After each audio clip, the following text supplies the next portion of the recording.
This episode is brought to you by Marvel Studios Echo. All episodes streaming January 9th, only on Hulu and Disney+. Rated TV MALV. Viewer discretion advised. Maya Lopez has betrayed her mentor, the notorious Kingpin. Now on the run, she returns to her hometown to prepare for the biggest fight of her life. Don't miss Marvel Studios' hardest-hitting series yet. An epic 5-episode event. Marvel Studios Echo. All episodes streaming January 9th, only on Hulu and Disney+.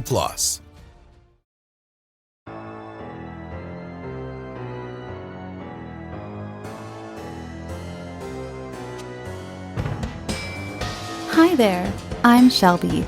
I'm the host of Scare You to Sleep, and I'd like to welcome you to the 3rd annual Kids Halloween Special. Tonight we have stories for you from ages 4.5 all the way up to 12. Now, I put the stories in order of age from youngest to oldest, so for those of you parents and guardians who think the older kids' stories may be a little too scary, once you get to a certain age, you can just cut it off. I want to thank all my authors. I have some new and some returning from years past. I love to see how your stories continue to grow and change and improve just like you. Now, that's enough yammering on from me. Happy Halloween and on with the scares.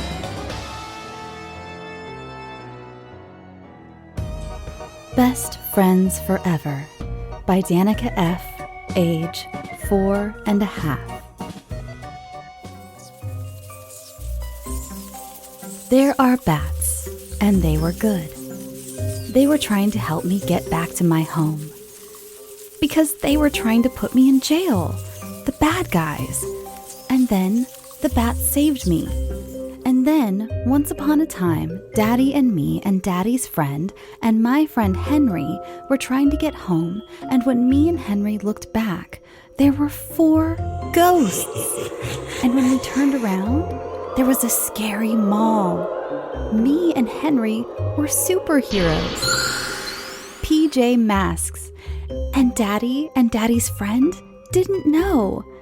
Then Mommy, my sisters, and Austin, our dog, saved us from the scary ghosts. I love you.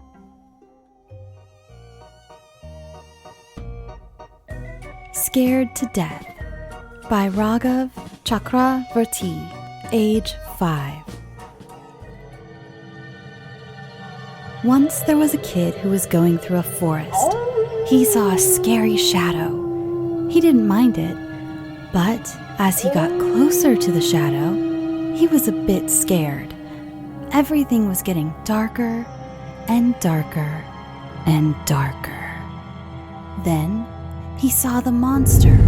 The monster took his long nails and scratched the kid's chest and killed him for all eternity.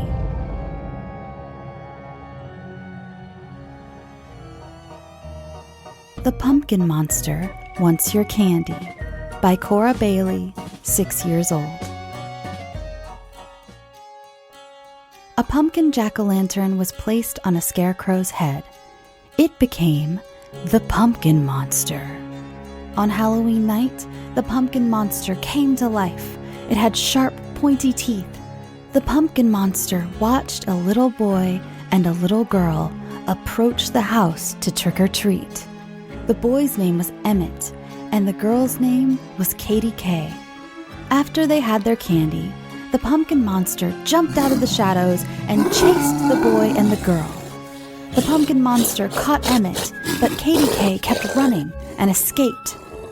Give me your candy, the Pumpkin Monster said in a growling voice. Emmett was scared. An older kid saw this happen. The older kid was a girl. Her name was Lena, and she was dressed as a ballerina. She danced over. Lena tried to save Emmett, but she also got caught by the Pumpkin Monster. The Pumpkin Monster growled at the ballerina. give me your candy. Then, the first little girl, Katie Kay, came back. She pulled the older girl away, and the older girl pulled the boy away. Together, they tore the Pumpkin Monster's jack-o'-lantern head off the monster's shoulders. They threw the pumpkin head into the street. The head splattered. the danger was over. The three kids yelled, "Bye-bye, scary monster! You'll never get our candy!" The end. This next one is untitled, by Jensen, age 9. There once was a crooked house that was haunted by a black-eyed family with messed up jaws. On the last day of September, a family moved in. They started unpacking, but before they could get fully unpacked, they heard a strange sound. It sounded like wailing. Then, things started to move around without any wires attached to them. Then, one of the children went missing. Then, the cat. And then, all the jewelry ended up being buried in the backyard. A friendly ghost told them to leave before midnight. Then, the black-eyed family showed up. They used their wobbly jaws to devour the dog in one gulp.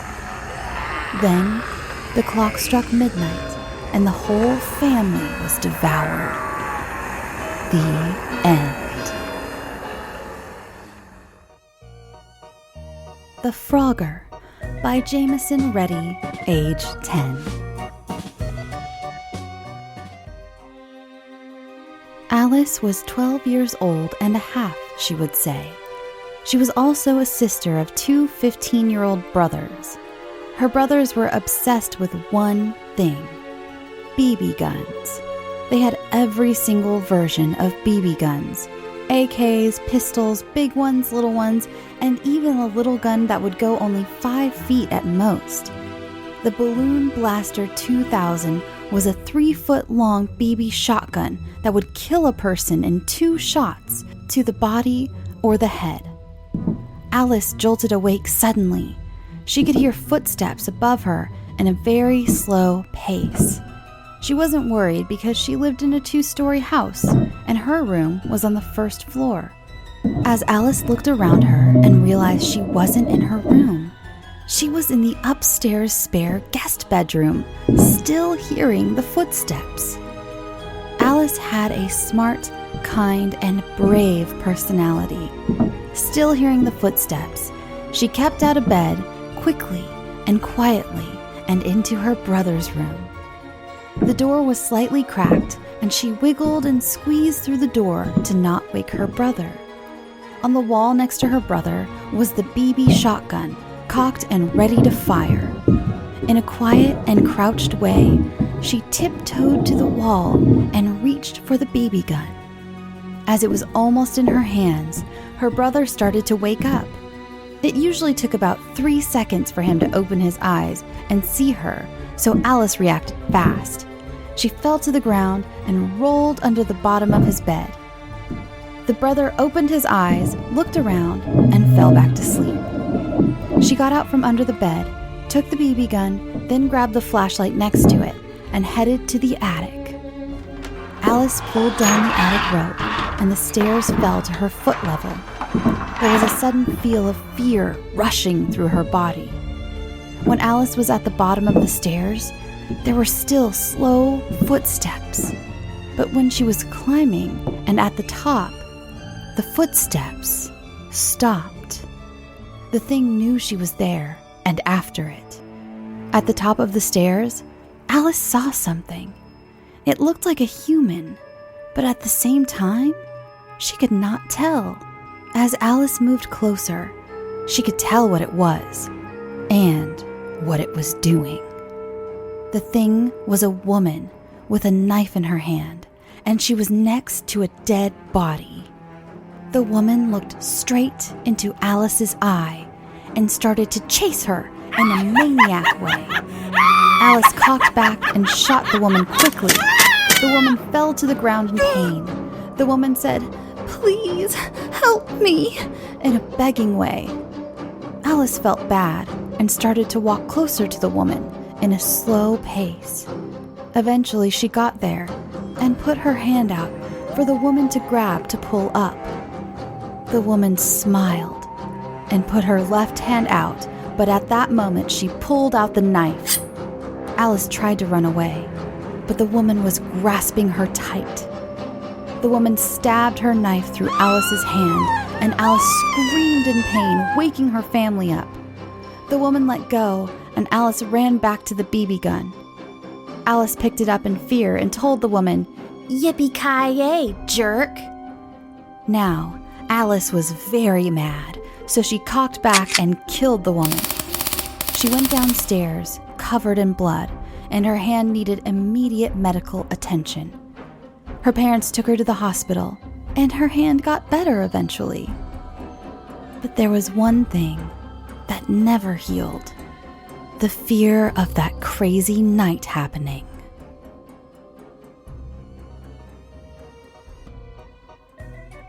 Happy Birthday, Ziad, by Desmond Olguin, age 10. Chapter 1. Surprise, Ziad! Everyone was hiding, waiting for Ziad to come home. Hope and Josh were hiding behind the TV. Rebecca, Timmy, and I were behind the couch, and my little brother Sammy was in the corner. He asked me, "James, how old is your friend turning?" I replied, "Ziad's turning 11, Sam. Now go hide. He'll be here any second." A few minutes later, Ziad arrived. "Hello? Is anyone home?" he shouted as he turned on the light. "Surprise!" everyone screamed. "Wow, thanks for the surprise. I thought you forgot." "Well, come on, old friend. Let's play some birthday games," said Timmy happily. Chapter 2. Sammy Goes Home. We were all playing some fun, normal birthday games like Pin the Tail on the Donkey, Hit the Piñata, and musical chairs. And then it was time to sing Happy Birthday. We were all about to start singing when Ziad comes out of the bathroom. Suddenly, the light went out. Screamed a noise from the bathroom.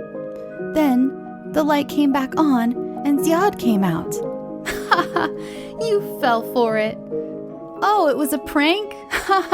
I laughed. But then I saw Sammy opening the door to leave. "Sammy, where are you going? It's time to cut the cake." It's your friend," he said. His breath quickened. His eyes turned red before it was brown. I did not believe that for a second. But I should have. I'd do anything to go back and fix that. But I didn't.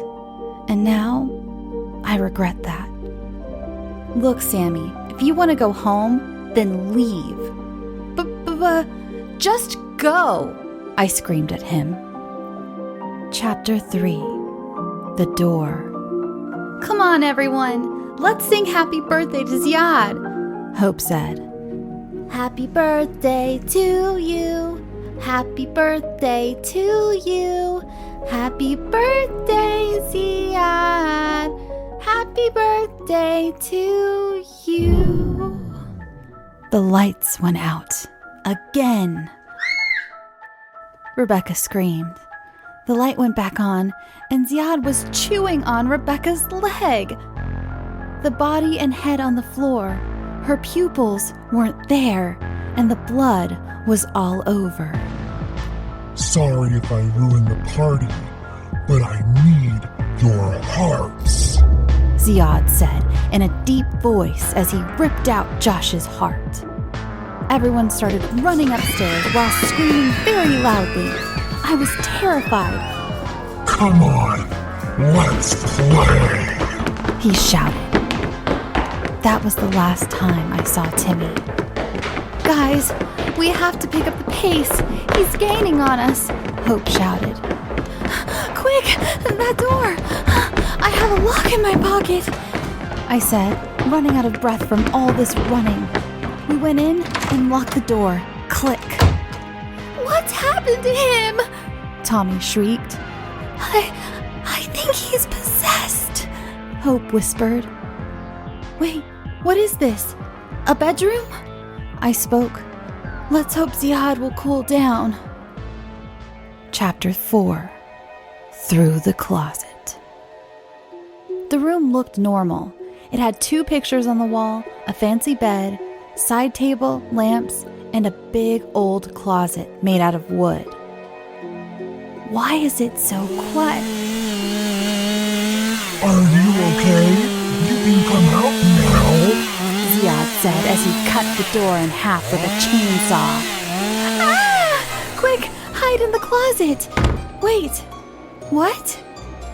The closet was a hallway that led to a secret room. We're safe for now, Tommy said. The secret room was small, had a coffin, a table with a potted plant, and a mask. Looks like he has no intention of calming down, I said, catching my breath. Well, they might have killed Josh and Rebecca, but... James? No, Hope, let me finish. But we can still... James? No, Timmy, let me finish. We can still serve behind you. They shouted. I quickly turned and a lady came out of the coffin. You can't be here. Get out. She spoke. Suddenly, a door opened out of nowhere and we ran through. Chapter 5. The Exit. We went in and Timmy spotted something in the distance. Hey, look guys, it's an exit. We can still get home. Yeah, all right, let's... Drip. Something fell on Hope's nose. It was blood. We looked up. Oh, there you are. I've been looking for you. And then Ziad grabbed Hope's chest and ripped out her heart. Blood spattered on my face. Run, Timmy said. It was right there. I looked back and Ziad was gaining on me. I felt heavy breathing behind me. He scrapped my leg with his claw.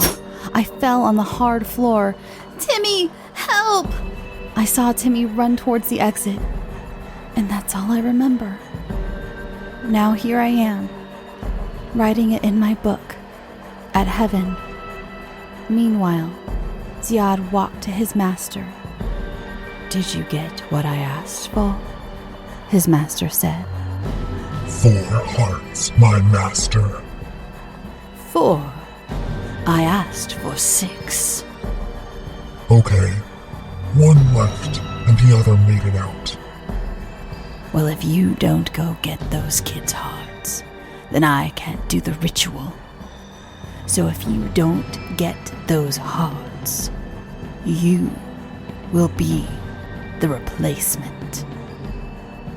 Okay, master. Surprise by Lyla J. Olkeen, age 11. I just moved into the neighborhood, and since then, some weird things have been happening to me. But let me start from the beginning. As I have told you, I just moved in, and because we moved, I have to make new friends and start a new life in this crappy neighborhood. Ugh, I just wish my dumb dad didn't get fired from his stupid job, and then none of this would happen. I was happy in my old neighborhood, and tomorrow I have to go to school. That means talking to new people and making new friends. My nightmare is coming true. At school, things went as expected. All the boys were staring, and all the girls were whispering. Then, the weirdest thing happened. During math class, also known as 3 hours of boredom, next to the teacher, I saw something. I can't begin to describe what it looked like. It was shadowy and had these devilish, blood-red eyes. And I think it was looking at me. I think the teacher might have pulled that off for the people who weren't listening in her class. But as I looked around, no one seemed to see it or were just ignoring it on the occasion. I looked back towards the teacher, and it was gone. Right after class, this girl named Isabella came up to me after class and asked me whether or not I could come to her party. Then she kept blabbing on and on and on about God knows what, and during her insensitive blabbing, I think she mentioned once or twice about inviting the most people in the school to come too. But I wasn't listening. I was just staring blankly at her, nodding to some words and thinking rapidly, not about math.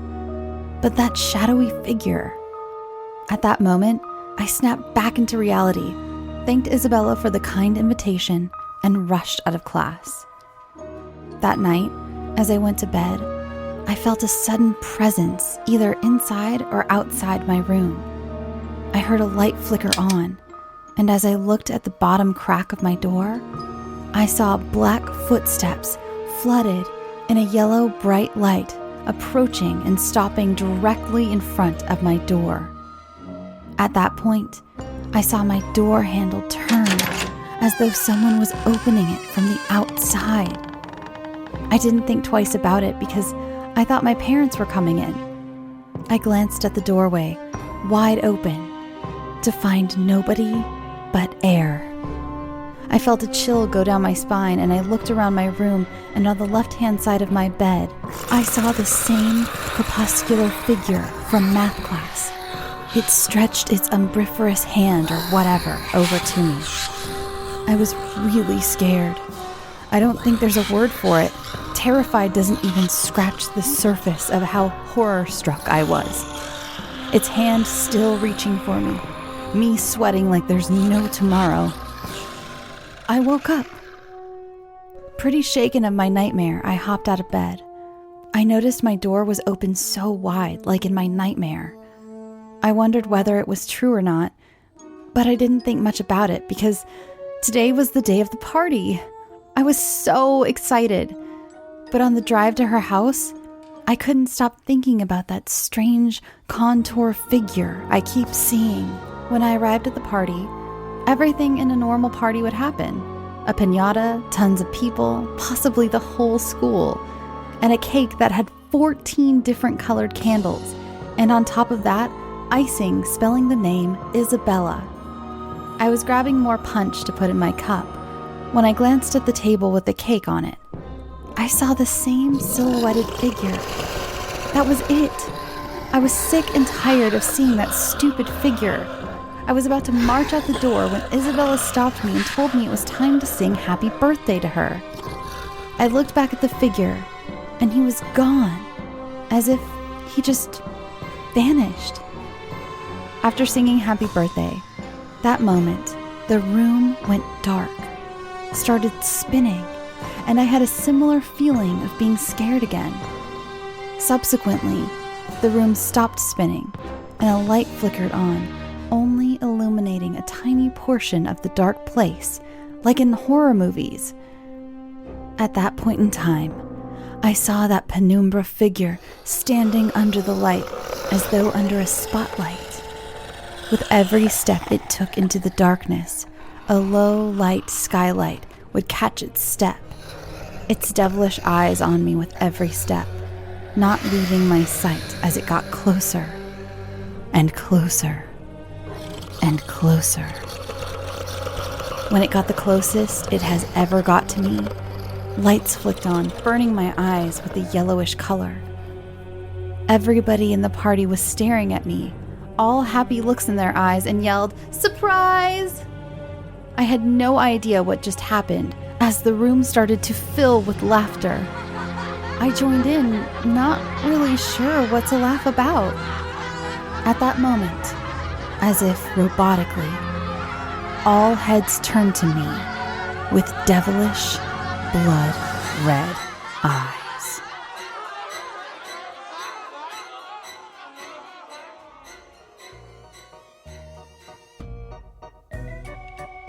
Ruby, age 11. This story is called Garden Girl. It's dedicated to a very close friend. The main character, Natalie, was walking in the garden in the back of her large house. She adored the garden ever so much. She would find great hiding places every time she was in it. One fine day in mid-spring, Natalie found that she had wandered a bit too far away from her house. The garden was relatively large, and Natalie got lost easily. It was as if the garden grew bigger every time she visited. Natalie looked back in the direction she thought she'd come, but she didn't see any of her clever hiding places. She shouted, but her voice felt like it just bounced right back to her. She turned around to face the continuing garden and saw a small opening in the bushes. A new hiding place? Natalie ran towards it, and the most lovely smell of roses and flowers hit her. She bent down in front of the hole and tried to crawl through. The petite body of a 7-year-old slipped in with ease. The opening continued so far the other direction that Natalie couldn't even see the speck of light she usually would have in any other spot. There didn't even seem to be an end. Maybe another day when she had more time. She turned around, but the way she'd come in was gone. There was no opening. Not anymore, at least. It looked like it hadn't been there in the first place. Natalie anxiously clawed at the bushes, but it just kept getting larger and larger. She was trapped. Her curious nature had finally caught up with her. She eventually gave up and sobbed into her hands. There was no escaping. Death in the Box by Aiden De La Rosa, age 11. I stood my bike next to my best friend Lily's house. She's not going to like this, I thought. Walking up to the front door, I thought about how I would break the news to her. I rang the doorbell once, twice, nothing. I rang once more and I could hear scuffling inside. A second later, Lily opened the door. "Oh, Katrina, what a surprise," she said as I walked in. "Hello, Lily," I said. "I've got some bad news." "Can it wait for a second? I have something to show you," she said very eagerly. She pulled out 2 small rectangular pieces of paper from her pocket. "They're movie tickets," she said, "for that creepy haunted house movie coming out this weekend. I know you've been dying to watch it." Yeah, about that bad news? I'm moving. Like, today, in an hour or so. My mom didn't tell me until 2 days ago, and then we got so caught up in packing, I didn't get the chance to tell you. "Oh, okay. Bye, I guess," Lily said, clearly hurt about how soon I was leaving. "Don't worry," I told her. "I'll call you often." I hugged her, grabbed my bike, and rode off. When I got home, my mom was trying to pack what little we had left into the car. "Leaving in 15 minutes, she called. As I walked into the house, I stopped to pet Samuel, our giant black lab, and went to my room. I added a few more items to my backpack, grabbed my jacket, and started out to our car. Getting into the stuffed car, Samuel raced in behind me and ended up in my lap. I had to shove him off of me and into the next seat over. This is going to be a long drive, I thought to myself. I was startled awake by the sound of barking. Samuel was barking right beside my head. After shushing him, I looked out my window. There, with a large, weedy yard in front of it, was a dark 2-story house. As my mom went to grab the first of our belongings, I walked toward the house. It cast a long shadow over the yard. I stepped up to the front porch. Something scurried past. I hesitated. "Door should be unlocked," called my mom. I slowly turned the old rusty door handle, and the big wooden door let out an eerie creak as I pushed my way through it. I looked around.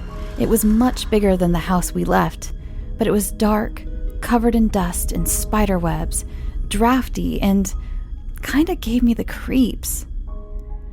I hear a faint tinkling music, like something that would play from an old jewelry box, but I can't quite make out the tune. I jumped and let out a strangled scream when something suddenly crashed down beside me. "Sorry, didn't mean to scare you, Kat," said my mom as she was setting a large stack of boxes down. "No, it's okay," I said after my heart quit thudding. "I thought I heard music coming from upstairs, though." "Well, that's creepy," said Mom as she went out to grab more boxes. "Hey, I remember that the people who lived here before us made a bedroom in the attic. Why don't you check it out?" With that being said, Mom continued to the car for more boxes. Actually, that is a pretty good idea, I thought. Grabbing the banister lightly, I walk upstairs at a brisk pace. I was quite eager to see the room. Reaching the second floor, I looked around for any way that might lead up to the attic. There, along the wall, was another set of stairs. These stairs seemed to be older and much creakier. Making my way up, I noticed deep impressions along the walls.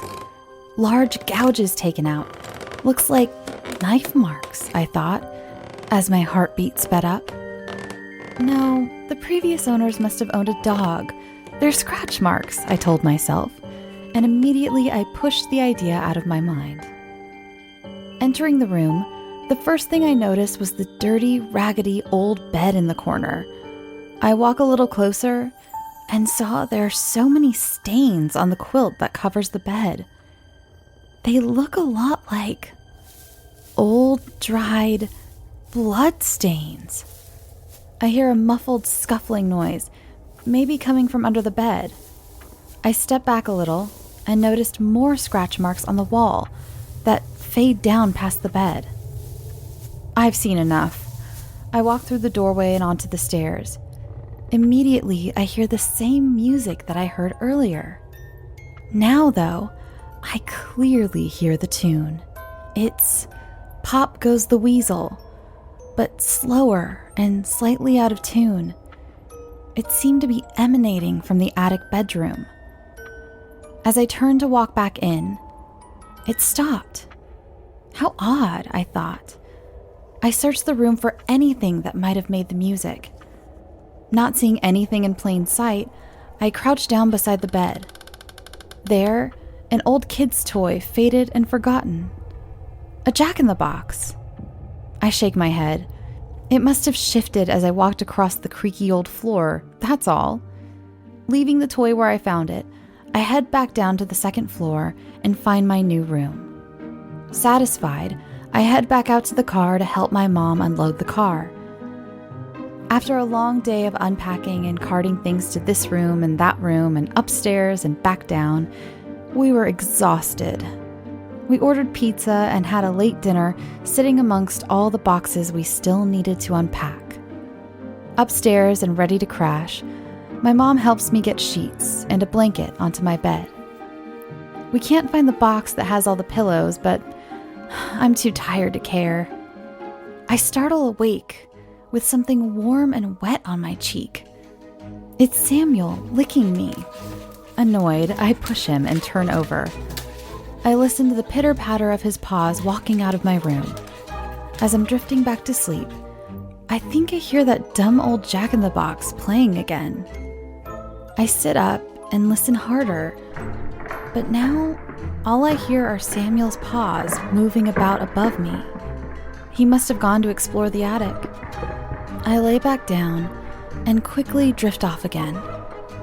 In the morning, as I stretch my aching arms over my head and feel something warm, wet, and sticky in my hair, all over the bed, I look and it's dark red. I scream. Mom runs into my room asking if I'm all right. She is shocked to find me covered in blood. As she hurries over to me, a sticky blood drop falls from the ceiling and lands on her arm. We both look up and see a large pool of blood dripping down from the attic above. Mom tells me to go get cleaned up. while she sees what's going on up there. When I come into the kitchen, Mom looks terrible. "What did you find?" I ask a little shakily. "Oh, Kat, it was Samuel. He's dead. I wrapped him up and we'll find a spot to bury him later." I could tell there was something she isn't telling me, but I don't push. Instead, I call Lily and tell her about Samuel. She loved him as much as I did. That night, we were too sad and shaken to feel hungry. So instead, we unpack some more. We quietly talk about what might have killed Samuel. "Maybe a snake? I've heard that there are some out there that can make their prey bleed to death," I suggest. "Maybe," she says as she gets up. "I'll go take a look. You stay here. I'll holler if I see anything." Something tells me she doesn't think it's a snake. She's not telling me something about how Samuel died. I can tell. She heads upstairs, and I can hear the sound of her footsteps as she reaches the second floor. I hear the attic stairs squeak, and then silence. All of a sudden, a blood-curdling scream. I drop a stack of books I had just taken out of a box and scramble up the stairs, calling to my mom as I go. Struggling to see in the darkness, I carefully walk into the room. As my vision adjusts, I see a pool of crimson blood leading to my mom's limp body. I hear wicked laughter and the tinkling little tune coming from across the room.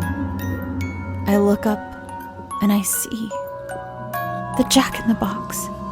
It's wielding a large kitchen knife stained with blood with a twisted, evil look. It starts to move toward me with a clank, clank, clank of its old metal box.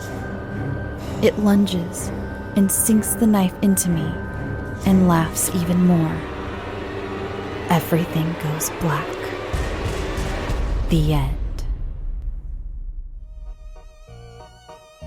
Hotel Room 666 by Kiara, age 12.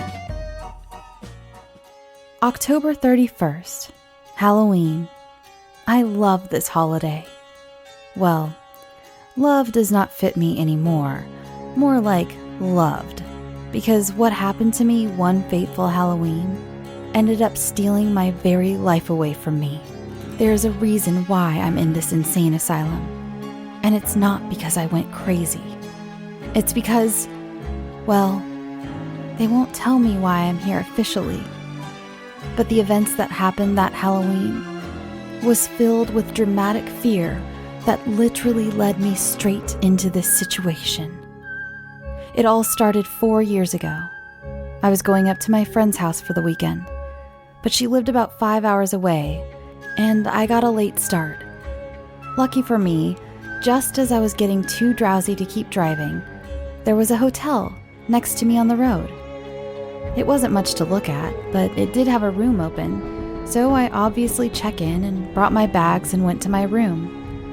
Weirdly enough, my room number was 666.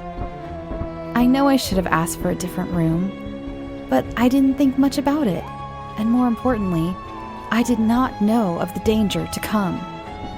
I put my bags on the floor and hopped into bed. The walls were dusty, there was mold on the ceiling, and the floor was rotting away. What kind of hotel management lets their business just rot away? Literally. I checked the time on my phone, 10:30 p.m. I quickly put on some ASMR and then fell asleep. In the middle of the night, I swore I could feel something touching my feet. What could possibly touch my feet?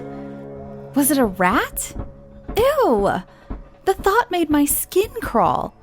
I tucked my feet under the musty blanket in some generic, outdated pattern to give me and my feet a little sense of security. I pulled the rest of the blanket up to my chest and checked the time on my phone. 2:59 a.m. Weird. It only felt like I had been asleep for 5 minutes.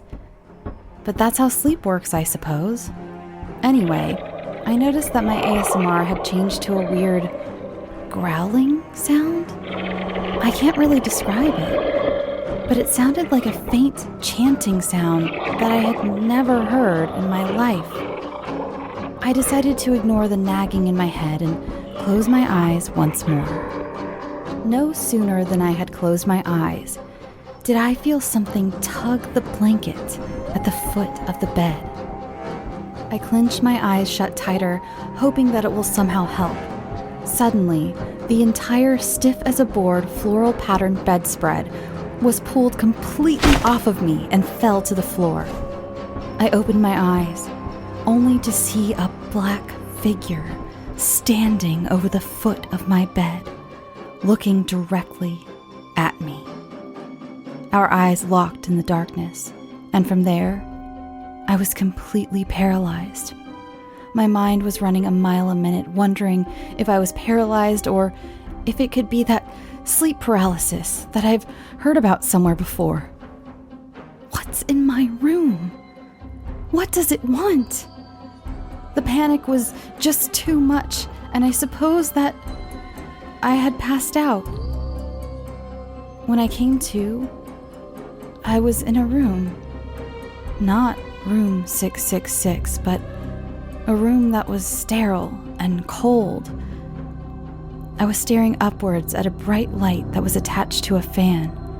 It burned my eyes like I was looking into the sun itself. I heard the same growling, low chanting noises from earlier, but this time, it was coming from behind me. I rolled my eyes up as far as they could go, trying to glimpse behind without alerting anyone. As my eyes adjusted to the visual behind me, I get my first look at my kidnapper. He's tall, wearing a red hoodie pulled up over his head.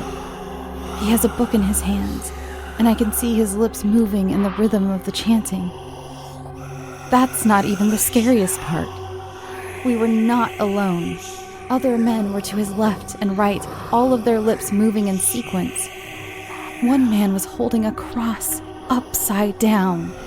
I screamed and yelled as loud as I could, but no one answered. I knew I was done for. I heard walking above where the fan was, and then there was loud shouting from multiple men bleeding through the ceiling. The hooded men stopped chanting. They looked afraid to continue their ritual. The door must have been beside me because I heard a loud bang and wood splintering and cracking to my left.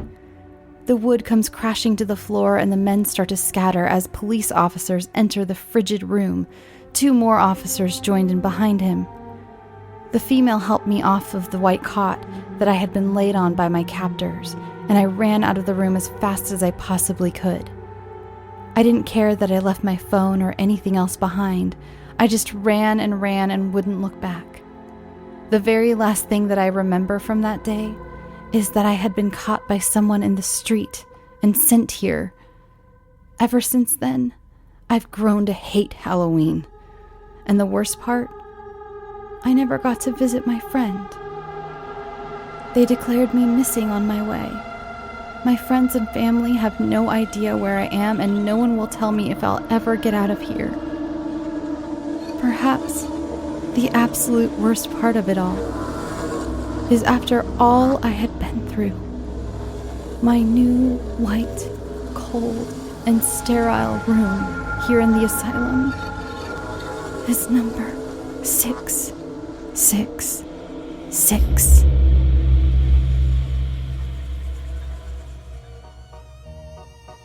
Our Last Halloween by Amelia S., age 12. I don't know about this. Don't worry, it's a great idea, Stan said with a smug expression. No, it's not a great idea. It's stealing, I cried. It's not stealing, it's Halloween. The candy is free. I rolled my eyes at my brother. Yeah, Free for trick-or-treaters, which we are not because somehow you convinced me to do this instead, I complained. Shh! Don't be so loud, Stan whispered while looking for a candy bowl to dig through.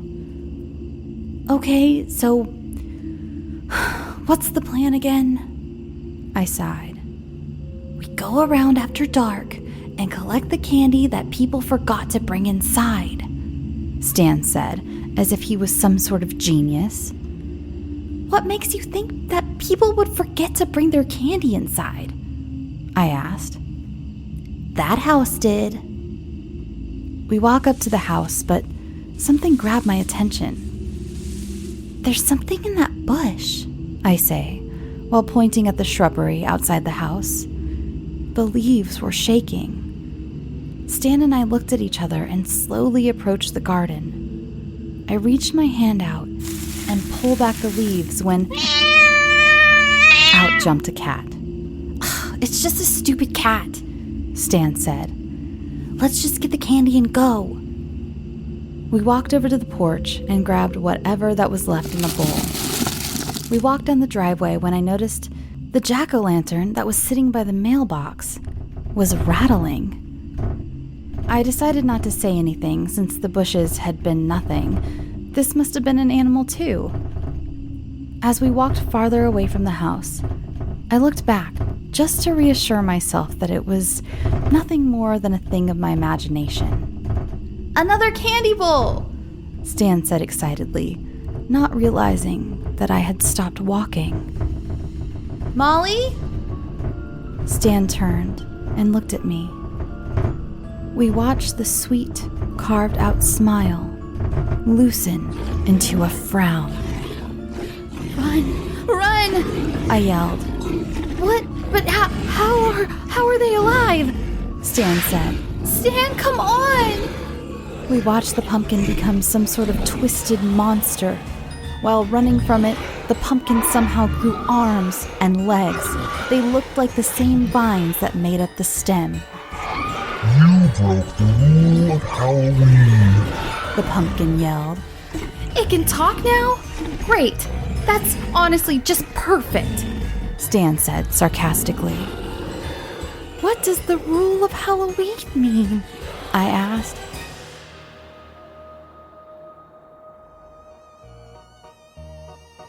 And our very last story of the night is by an anonymous 12-year-old, and this is The Night Train.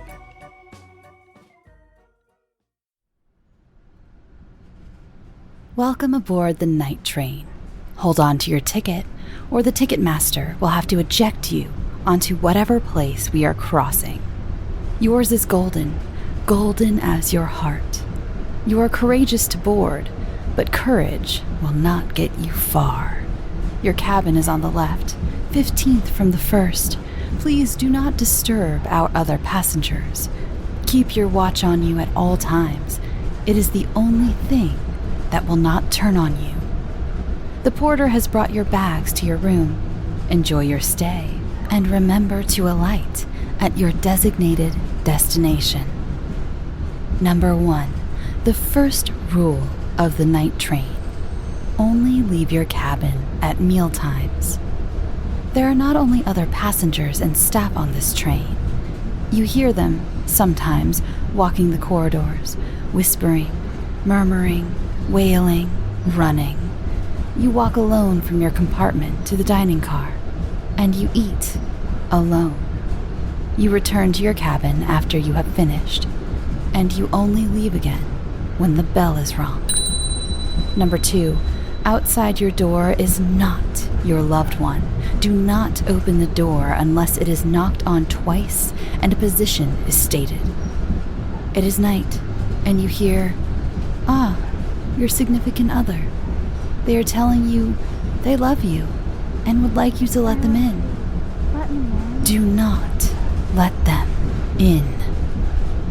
They cry and scream and beg and make your stomach swirl so bad you would like to go to the ensuite lavatory and empty out the night's stew and bread into the toilet and flush it all down. But you can't. The moon is big and the cabin is cold. The blanket is damp with your perspiration. Your blanket is suddenly around your neck. The cloth cuts into your throat. You gasp.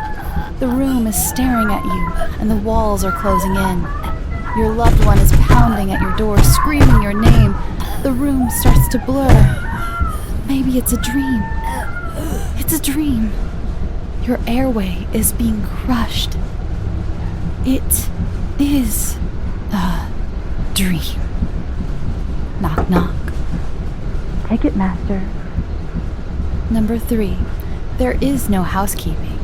It's a train anyway. Housekeeping, says a pleasant, musical voice. You do not answer. There isn't housekeeping. You stay silent even though the voice turns into a growl and the doorknob rattles. You are scared. Your heart beats loudly and the door groans. The voice is cursing and snarling outside, and the door is going to collapse any minute now. You crouch down, your hands over your ears. There is a crack. The doorknob tumbles to the floor. A gnarled, clawed hand reaches in. And there is silence. You stand up, cautious, glancing around. The doorknob is fixed, and you are alone. Number 4. If the lights go out, don't come out of your compartment. It's just a ploy to get you into the hall. You are reading. It is nighttime. The light above your head flickers as the train jostles you over a bump. The light goes out, throwing you into pitch darkness. A sliver of light comes from under your door. You know that it should form shadows, but there are too many, and you are the only person in the room. Are you? You see one too many shadows. You are not moving, but a silhouette glides over. The shadows move. It is more than jerks and movements of the train. The book in your lap is held with damp hands. You can only hear your breathing. It sounds too loud, and you know it is in the room, listening. It is a part of you. It is always there, but now more than ever. It slithers over, but you hear footsteps on the oak. Run, it whispers. The lights are back on. Number 5. You may see or hear things that tell you to leave. They warn against the rules. Listen at your own risk. Your night was a night of strange dreams. There were voices, out of the darkness, warning you. They burrowed into your ears and into your head. They tell you to leave while you still can, for the night train is all but a train. When you go to wash your face, the mirror is painted with black words. Run. Go. Leave now. You stand there, toothbrush in hand. It wasn't the voice in your head that read it. It was a distorted voice, deep and gravelly. You can uncomfortably feel every bit of yourself, from the nightclothes on your skin to the hair on your neck. When you return from breakfast, the words are gone. Number 6. Always disembark at your designated destination. You have seen things out of your compartment window. Purple skies, blue trees, green and black birds, people without shadows, animals without eyes, eyes looking from trees, near invisible creatures flitting by. They are wonders for sure, but there too are horrors. Each destination is for their passenger. We will not stop you if you would like to disembark, but it is with great regret that you will not see the night train again, or anyone you know, for that matter. You enjoy the sights from inside. Number 7. If at 3:33 in the morning you hear someone pacing outside, remain absolutely silent. You hear loud thumps outside. You wake. You instinctively glance at your watch. 3:33. You are dead silent. You freeze up. The light beneath your door is gone. It is a moonless, clear night. Your doorknob rattles. With each thump, your heart beats faster. Your ears ring after every step. Let me in. You have to let me in. It's urgent. A voice whispers. You do nothing. You sit, you wait, and listen. The steps have become more frantic. Hands are pounding at your door. You hear muffled words. You listen to the fingernails running across the wood. Another 2 pairs of footsteps arrive. There is a crash. From under your blanket, you hear a muffled cry through the door. Something heavy thumps. Something sizzles and hisses. Metal clinks. Something is dragged over the carpet. You eventually sleep. The days stretch. No sign of your destination. Your ticket is riddled with hole punches. You can't see the words printed on the faded gold anymore. You rise earlier and earlier, awaiting breakfast, while your stomach sears. Days bleed into weeks and months. You can't remember the food you had yesterday. Or was it this morning? Is it morning? You check your watch. No. It's midnight. You are getting thinner. You sleep every night on a diet of strange dreams. You dream of the train sometimes. Or maybe you aren't dreaming. Perhaps it's real. You have tried to remember your loved ones. You cannot.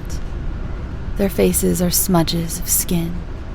Your memories are films playing on dusty reels, pressed into moldy paper, flickering before your eyes. You cannot walk down the hall any longer. You mention this to the ticket master. He says nothing, as usual. His cap is pulled low, down to his eyes. His uniform is spotless. The metal gleams gold, like yesterday, and the day before yesterday. You are pushed in a wheelchair to meals now. You never know how you get in or out. You are just in, wheeled down the hallway, or out, in your bed, or on the chair. The food is always perfect, but it provides little satisfaction. No matter how much you desperately stuff into your mouth, it is never enough.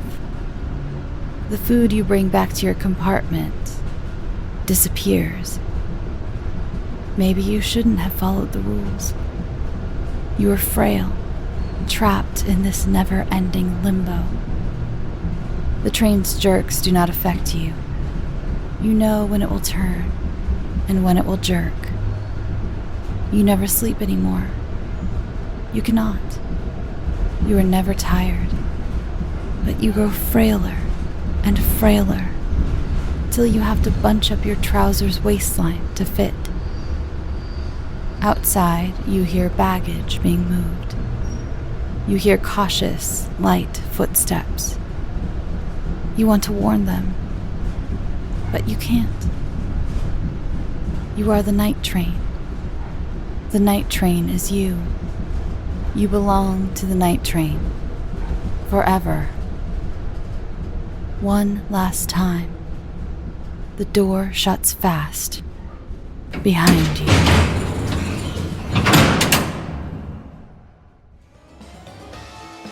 Thank you again to all my incredible authors. I hope to see your names again next year with some more scares. Some of you will even be graduating into the teens episode. Speaking of the teens, that episode will be out Friday, so keep an eye out for some more Halloween fun from the leaders of tomorrow.